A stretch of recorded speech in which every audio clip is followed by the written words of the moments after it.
কে আগে ঘোড়ায় চড়ে মহারাজের কাছে পৌঁছতে পারে। বেশ, দেখা যাক তবে।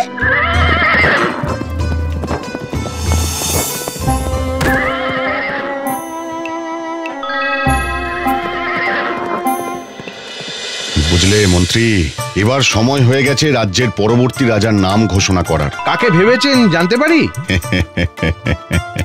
নিশ্চয়ই, তবে সেটা সবার সামনেই ঘোষণা করব। কিন্তু এটা বলতে পারি, নাম শুনে তুমি খুব খুশিই হবে। খুশি হব? তাহলে কি আমার রতনের কথা বলতে চাইলেন মহারাজ? অবশ্য মহারাজ বরাবরই আমার পুত্রকে নিজের সন্তানের মতোই স্নেহ করেন। যাই, রতনকে এটা জানাই গিয়ে। যাই।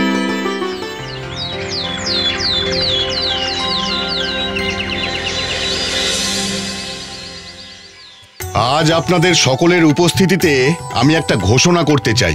এই সিংহাসনের উত্তরাধিকারী কে হবে সেটা নিশ্চয়ই আপনারাও জানতে আগ্রহী। শোন, মহারাজ যেই তোর নাম ঘোষণা করবে আগে গিয়ে ওনাকে প্রণাম করবি। হ্যাঁ বাবা মশাই, মনে আছে। সর্বগুণ সর্বদিক বিচার বিবেচনা করার পর রাজপুরোহিতের সম্মতি নিয়ে ঠিক করা হয়েছে যে রাজকুমারী রূপমতী হবে পরবর্তী শাসক। আগামী 6 মাস পরে শুভ দিনে তার রাজ অভিষেক করা হবে। আশীর্বাদ করুন পিতা। যে দায়িত্বের জন্য আপনি আমাকে যোগ্য ভেবেছেন তার যেন যথাসাধ্য সম্মান রাখতে পারি। তোমাকে অনেক অভিনন্দন রূপমতী।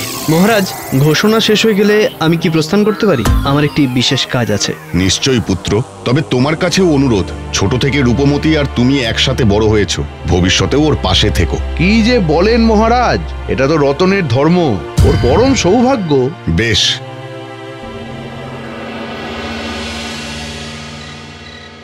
আমি কিছুতেই মানতে পারছি না বাবা মশাই। আপনি তো বলেছিলেন যে আমি রাজা হব।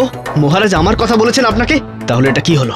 রতন, আরে সেদিন মহারাজ প্রত্যক্ষভাবে তোর নাম বলেননি বটে, তবে ওনার কথা শুনে আমার মনে হয়েছিল। ওসব আমি জানি না, আমার সিংহাসন চাই, ব্যাস। সে তো আমিও তাই চাই। তাছাড়া রাজা সবসময় পুরুষ হওয়াই দরকার। আমাদের কিছু একটা উপায় বের করতেই হবে বাবা মশাই, যাতে ওই রূপমতী রাজা না হতে পারে। 6 মাস পরে অভিষেক, তার আগে আমরা যদি মহারাজের কাছে প্রমাণ করতে পারি যে রূপমতী সিংহাসনের জন্য অযোগ্য, তাহলেই হবে। কি করে? সেটা রাজসভায় দেখতে পাবি।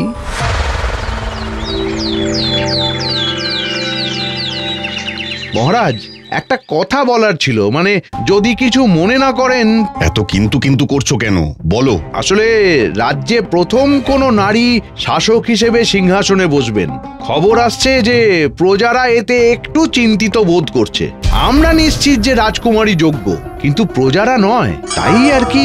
বলুন মন্ত্রী মশাই, থেমে গেলেন কেন? প্রজারা আপনার যোগ্যতার পরীক্ষা নিতে চায় রাজকুমারী। তা বেশ তো, এ তো ভালো কথা। তুমি প্রস্তুত তো রাজকুমারী? হ্যাঁ পিতা, বলুন মন্ত্রী মশাই, কি করতে হবে? বেশ, প্রহরী, বাইরে যে দুজন আছে তাদের নিয়ে আসো। যা যা শিখিয়েছি মনে আছে তো সব? হ্যাঁ বাবু। আর ভুলেও যেন আমাদের নাম না আসে, নইলে কিন্তু। আপনি কোনো চিন্তা করবেন না। বেশ, যাও ভেতরে, আমি লুকিয়ে দেখছি। প্রণাম মহারাজ। প্রণাম রাজকুমারী। বলো, কি বলতে চাও?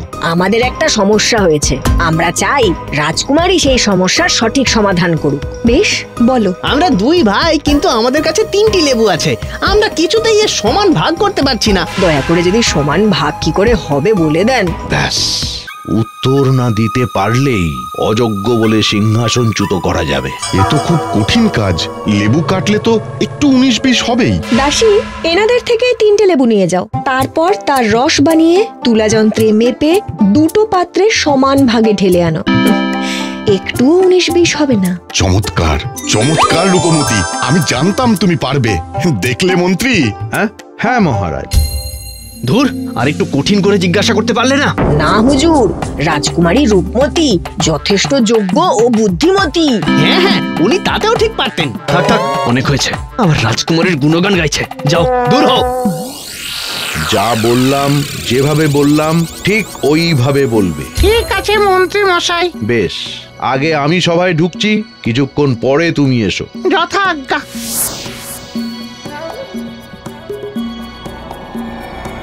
প্রণাম জানাই সকলকে। বলো বলো, তোমার কি সমস্যা? মহারাজ, আমি এক ভিখিরি। নিজের বলতে এক ভাঙাচোরা ভিটে ছাড়া আর কিছুই নেই। রাজকুমারী রূপমতী যেন গোল পূর্ণিমার চাঁদ আমার ভিটেতে নামিয়ে এনে তার শোভা বাড়ায়। চাঁদ নামাতে হবে? আচ্ছা, বেশ তো, এ আর এমন কি, আজই তো পূর্ণিমা, আমি আজ রাত্রেই আপনার ভিটেতে চাঁদ নামিয়ে আনবো। কি তাহলে হবে তো? রূপমতি, যা বলছো ভেবে বলছো তো? হ্যাঁ পিতা, আপনারাও বরং দেখতে আসুন আমি কেমন করে চাঁদকে মাটিতে নামিয়ে আনি। অপরাধ নেবেন না রাজকুমারী, তবে এটা কিন্তু প্রলাপ ছাড়া আর কিছুই নয়। সেটা না হয় নিজের চোখেই দেখবেন মন্ত্রী মশাই।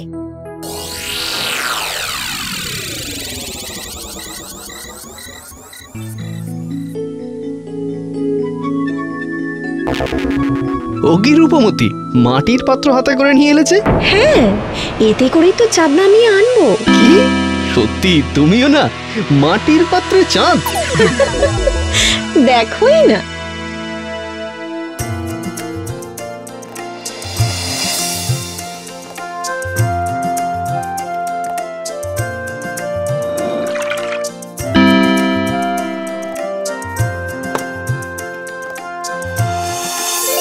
কি চাঁদ নেমে এলো তো? বাহ, এমন যে হতে পারে সেটা তো ভাবনাতেও আসেনি। আজ তোমাকে নিয়ে আমার সত্যি অত্যন্ত গর্ব হচ্ছে। হচ্ছে না, কিছুতেই হচ্ছে না, বারে বারে ওই রূপমতি জিতে যাচ্ছে। রাজকুমারীকে যতটা ভেবেছিলাম তার থেকে একটু বেশি বুদ্ধিমতী সে। সে বোকা না চালাক তাতে আমার কিচ্ছু যায় আসে না, ওই সিংহাসনটা শুধু আমার। একটার পর একটা পরিকল্পনা বিফল হচ্ছে, আর ওদিকে প্রজাদের কাছে রূপমতির জনপ্রিয়তা আরো বাড়ছে। এবার এমন কিছু একটা করতে হবে যাতে ওই জনপ্রিয়তা আগে নষ্ট হয়ে যায়। আপনি কি কিছু ভেবেছেন? ভেবেছি। কাল ভোরে আমাদের একটু বেরোতে হবে, তৈরি থাকিস।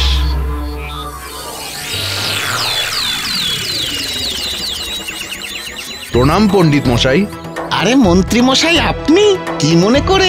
আপনাকে আমাদের একটা উপকার করতে হবে, পরিবর্তে যথেষ্ট পরিমাণ অর্থ পাবেন। বেশ বেশ, তবে কাজটা কি? আপনি জানেন নিশ্চয়ই, কিছুদিনের মধ্যেই মহারাজ রাজকুমারী রূপমতির অভিষেক করবেন। আপনাকে সেটা আটকাতে হবে। কি করে? আপনাকে আমাদের সাথে সভায় গিয়ে রাজকুমারীকে এমন 3টে কঠিন প্রশ্ন করতে হবে যাতে সে কোনোভাবেই উত্তর দিতে না পারে। আপনি পণ্ডিত মানুষ, আপনার প্রশ্নের উত্তর কেউ দিতে পারবে না। বেশ, তবে দেখবেন কাজটা যেন হয়ে যায়, নইলে আপনাকে কিন্তু রাজ্য ছাড়া করে ছাড়বো।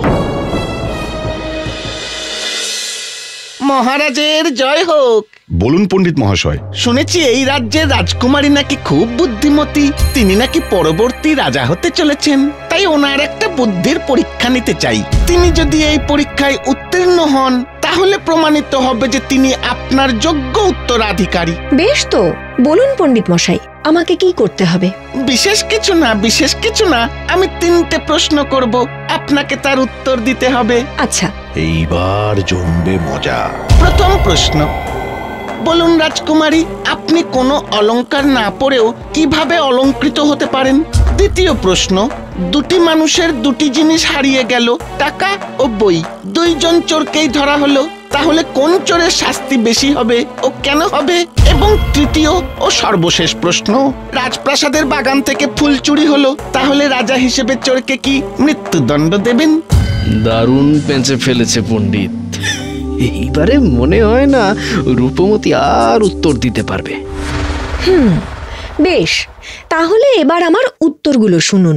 বলুন। আমার প্রথম উত্তর, অলংকার না পড়েও আমি আমার জ্ঞান দিয়ে অলংকৃত হতে পারি। দ্বিতীয় প্রশ্নের উত্তর, টাকা যে চুরি করেছে সেই চোর বেশি শাস্তি পাবে। বেশ, এমন কেন? কারণ যে ব্যক্তির বই চুরি হয়েছে তার কাছে বইয়ের জ্ঞান ইতিমধ্যেই রয়েছে, অর্থাৎ প্রকৃতপক্ষে তার কিছুই চুরি যায়নি। একটু ভেবে দেখুন, বই পড়লে যে জ্ঞান অর্জিত হয় তা কখনো চুরি করা যায় না। বুঝলাম। তৃতীয় প্রশ্নের উত্তর? তৃতীয় প্রশ্ন অনুযায়ী চোর বাগান থেকে ফুল চুরি করে হয় হাটে বেচবে, যেটি কোনো না কোনো ক্রেতা কিনে ঈশ্বরকে নিবেদন করবেন, অথবা চোর নিজের প্রসাধনে বা ঘর সাজাতে ব্যবহার করবে। অর্থাৎ কোনোভাবেই কোনো খারাপ কাজের জন্য ফুল ব্যবহৃত হবে না। তাই চোরকে আমি মৃত্যুদণ্ড দেব না। তবে হ্যাঁ, চুরির অপরাধে ক্ষতিপূরণ তাকে অবশ্যই দিতে হবে। সাধু সাধু, অতি উত্তম, অতি উত্তম। সত্যি রাজকুমারী, আপনি অত্যন্ত যোগ্য। আমার আর কিছু বলার নেই। তবে আমার আছে। আপনি দাসীর হাত থেকে এই 2টো ঘুঁটের মালা নিয়ে তাদেরকে পরিয়ে দিন, যারা আপনাকে এখানে পাঠিয়েছেন।